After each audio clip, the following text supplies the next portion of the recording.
ছোট্ট একটি কুটির, ভেতরে মিতা তার মায়ের পাশে দাঁড়িয়ে আছে আর তার অসুস্থ মা বিছানায় শুয়ে রয়েছে। মা, তুমি একদম চিন্তা করো না, দেখো সব ঠিক হয়ে যাবে, তুমি সুস্থ হয়ে যাবে মা। তুমি আবার হাঁটতে পারবে, ঠিক মতো কথাও বলতে পারবে মা। আমি তো আমাকে নিয়ে ভাবি না রে মা, আমার সব ভাবনা জুড়ে তো তোরা দুই বোন।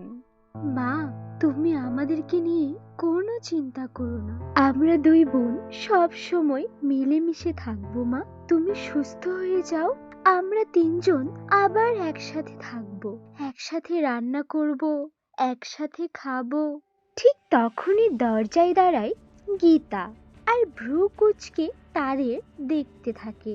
তুমি তো শুধু তোমার ছোট মেয়েকেই ভালোবাসো মা, আমি তো তোমার পর মেয়ে, আমাকে নিয়ে তুমি কেনই বা ভাববে?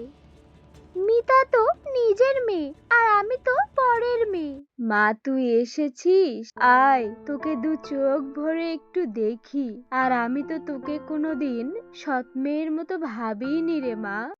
থাক, হয়েছে মা, আর শাক দিয়ে মাছ ঢাকার চেষ্টা করো না, বুঝেছো?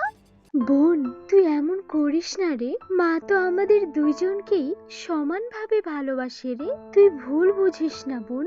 তুই সৃষ্টিকর্তার কাছে প্রার্থনা কর আমাদের মা যেন সুস্থ হয়ে যায়।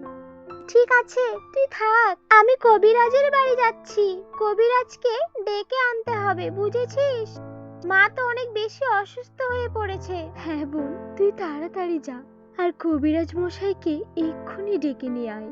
এর কিছুক্ষণ পরেই তাদের মা অসুস্থ হয়ে পড়ে আর শেষ নিঃশ্বাস ত্যাগ করে। কবিরাজের বাড়ি না গিয়ে একটি গাছের নিচে চুপ করে বসে থাকে। আমি কি সত্যি সত্যি কবিরাজের বাড়ি যাব নাকি? মা তো আমাকে ভালোই বাসে না, আমি কেন যাব? হ্যাঁ, মা মরুক, তারপর ওই বাড়ি ভিটে সব আমার।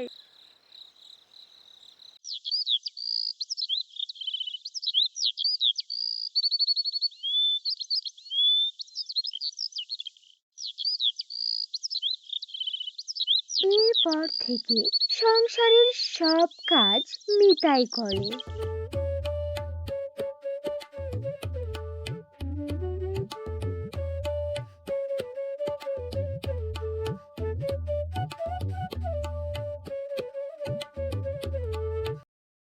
হঠাৎ একদিন মিতা তার মায়ের কথা ভেবে অঝরে কাঁদতে থাকে। কাজকর্ম সব বাদ দিয়ে এখানে এসে ন্যাকা কান্না কাটতে হচ্ছে বুঝি? কলসিতে এক ফোঁটা পানিও নেই, পানি আনগে যা। বোন, এই রাতে জঙ্গল পেরিয়ে নদীতে যাব, আমার যে ভীষণ ভয় করে। যা না, নদীর পাড়ে শুনেছি পেতনিদের বসবাস, পেতনিটা ওর ঘাড় মটকালে আপদটা আজকে বিদায় হলেই শান্তি বাবা। আরে যা না, কিচ্ছু হবে না, তুই না গেলে আমরা খাবো কি? হ্যাঁ, আমি তো বাবা এই রাতে কিছুতেই বের হতে পারবো না, আমার তো প্রাণের মায়া আছে। এরপর কলসিটি নিয়ে মিতা চলে যায় নদীর পাড়ে।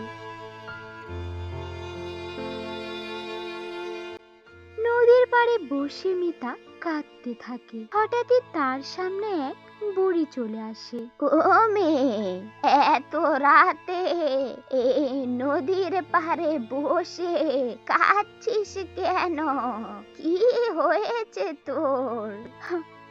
আর বলো না বুড়িমা, মা চলে যাওয়ার পর থেকে বোন আমার সাথে অনেক খারাপ ব্যবহার করে। বোন আমাকে আর ভালোবাসে না, সংসারের সব কাজ আমি একা করি, তারপরও বোন এই রাতের বেলা আমাকে নদীতে পাঠিয়েছে।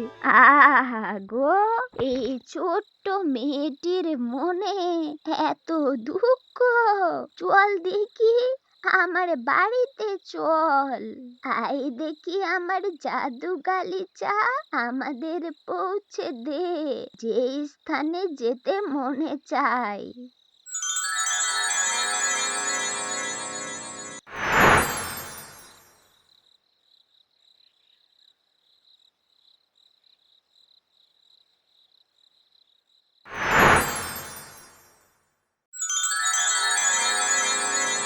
বুড়ির এত বিশাল বাড়ি দেখে মিতা তো অনেক খুশি হয়।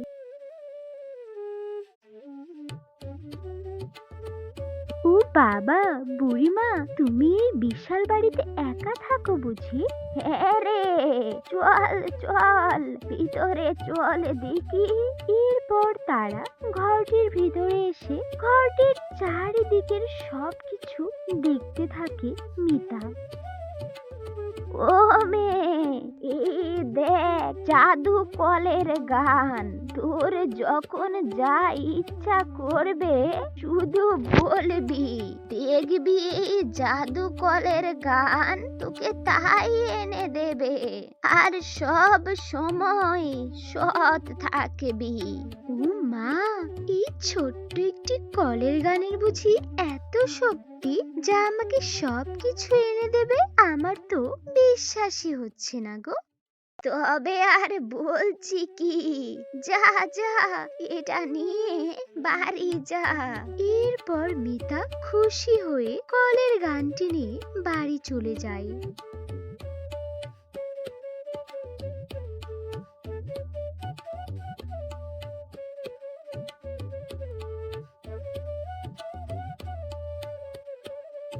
আর গিয়েই তার বোনকে সবকিছু খুলে বলে।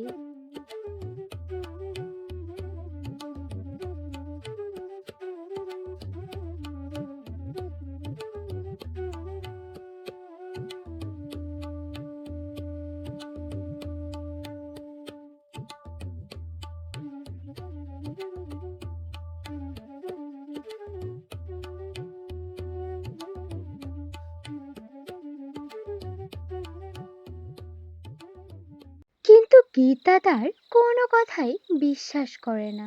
উল্টে তাকে কলসিটা রেখে আসার জন্য বাড়ি থেকে বের করে দেয়।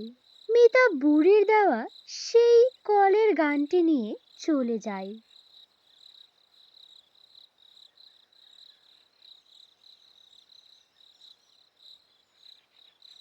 হে সৃষ্টিকর্তা, আমি কি এমন অপরাধ করেছিলাম?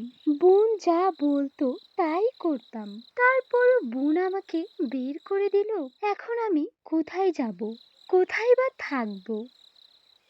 তখনই তার মনে পড়ে জাদুর কলের গানটির কথা। বুড়িমা তো বলেছিল আমি যা চাইবো এই কলের গানটি আমাকে তাই এনে দেবে। দেখি তো একবার চেষ্টা করে। হে জাদু কলের গান, আমার যা যা খেতে ইচ্ছে করছে সবকিছু এনে দাও দেখি।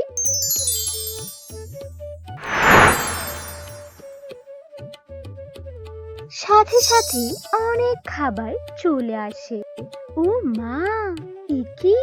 তাহলে তো বুড়িমার কথাই সত্যি। দেখি তো জাদু কলের গান আমাকে অনেক বড় একটি প্রাসাদ বানিয়ে দে দেখি।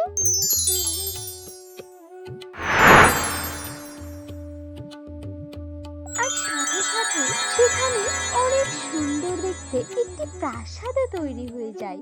এরপর থেকে মিতা সেখানেই বসবাস করে।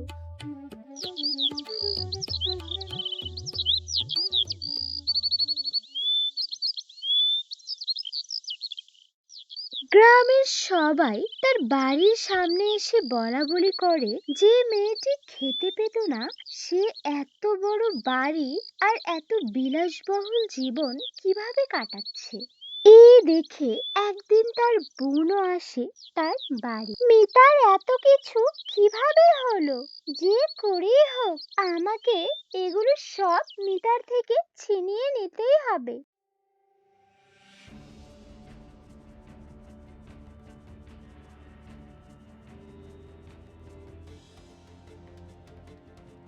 এরপর একদিন সুযোগ বুঝে মিতা যখন বাড়ি থেকে বের হয়ে যায় তখন গীতা তার বাড়িতে ঢুকে তার জাদু কলের গানটিকে বলে, মিতার সবকিছু আমার হয়ে যাক আর মিতা পথের ভিখারি হয়ে যাক। সাথে সাথেই কলের গান থেকে তীব্র শব্দ হয়। কলের গান থেকে আগুন বেরিয়ে আসে আর সেই আগুন গীতার গায়ে জড়িয়ে গীতা সেখানেই মারা যায়।